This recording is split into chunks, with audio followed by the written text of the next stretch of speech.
સંભારિયા મરચાંની રેસીપી તમારા માટે લઈને આવી છું, જે જમવાના સ્વાદને તો બમણો કરી દેશે. ભૂખ વગર પણ તમે 2 ને બદલે 4 રોટલી ખાઈ જશો. Hello friend, welcome my channel cooking with Harsha પર. જો તમે પહેલી વાર જોતા હોય તો સબસ્ક્રાઈબ કરી લેજો. આ વિડીયોની નોટિફિકેશન તમને સૌથી પહેલાં મળી જાય. તો સંભારિયા મરચાં બનાવવા માટે મેં અહીં 200 ગ્રામ મરચાં લીધા છે. મરચાંને આપણે આ રીતે બી કાઢી અને રીટા કાપી અને સમારી લેશું. જો તમે તીખા મરચાં ખાઈ શકતા હો તો તીખા પણ લઈ શકો છો. હવે આપણે એક પેનને ગેસ ઉપર ગરમ થવા રાખશું. તેમાં આપણે 2 ચમચી સિંગદાણા ઉમેરીશું અને થોડી વાર તેને શેકી લેશું. તેના પર ડાર્ક સ્પોટ આવે ત્યાં સુધી શેકવાના છે. ત્યારબાદ આપણે તેમાં 2 ચમચી તલ ઉમેરીશું. તલને પણ આપણે થોડી વાર શેકી લેશું. તલ થોડા શેકાઈ જાય ત્યારબાદ આપણે તેમાં 1 ચમચી વલિયારી ઉમેરીશું અને વલિયારી ઉમેરીને પછી 1 મિનિટ માટે આપણે શેકી લઈશું બધું. ત્યારબાદ આપણે તેને એક પ્લેટમાં ટ્રાન્સફર કરી લઈશું અને ઠંડુ થવા દેશું. ઠંડુ થઈ જાય પછી આપણે મિક્સર જારમાં એને ક્રશ કરવાનું છે. દળદળું ક્રશ કરીશું. આ રીતે જો આવું એકદમ ઝીણું નહીં પણ આટલું ક્રશ કરી લેશું. આવો ભૂકો તૈયાર થઈ જશે. આપણે એક પેનમાં 3 ચમચી જેટલું તેલ મૂકીશું અને તેમાં અડધી ચમચી રાઈ ઉમેરીશું, અડધી ચમચી જીરું ઉમેરીશું અને 5 ચમચી હિંગ ઉમેરીશું.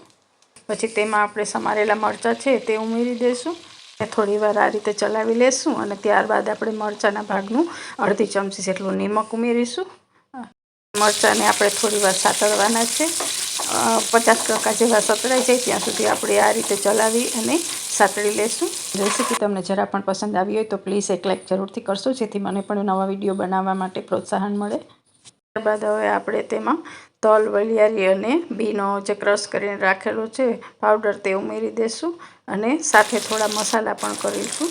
તો એમાં અડધી ચમચી હળદર ઉમેરીશું, 1 ચમચી કાશ્મીરી લાલ મરચું ઉમેરીશું જે તીખું બિલકુલ નથી હોતું અને 1 ચમચી ધાણા જીરું પાવડર ઉમેરીશું.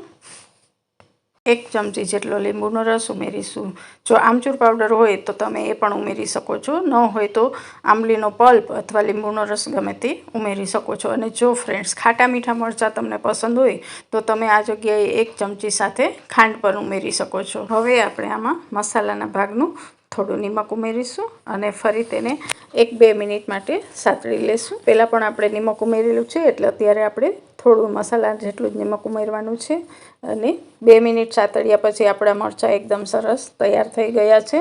તો જો ફ્રેન્ડ્સ, આ મરચાં ખાવામાં ખૂબ જ ટેસ્ટી બને છે, જે પૂરી, પરાઠા, થેપલા, રોટલી બધા સાથે સરસ લાગે છે. આ મરચાં આપણે ફ્રીજમાં રાખીએ તો 4 થી 5 દિવસ સુધી સારા રહે છે. રેસીપી ગમી હોય તો લાઈક અને કોમેન્ટ કરી દેજો અને તમારા ફ્રેન્ડ સાથે શેર પણ કરી દેજો. મળીશું નવા વિડીયો સાથે. ત્યાં સુધી થેન્ક યુ.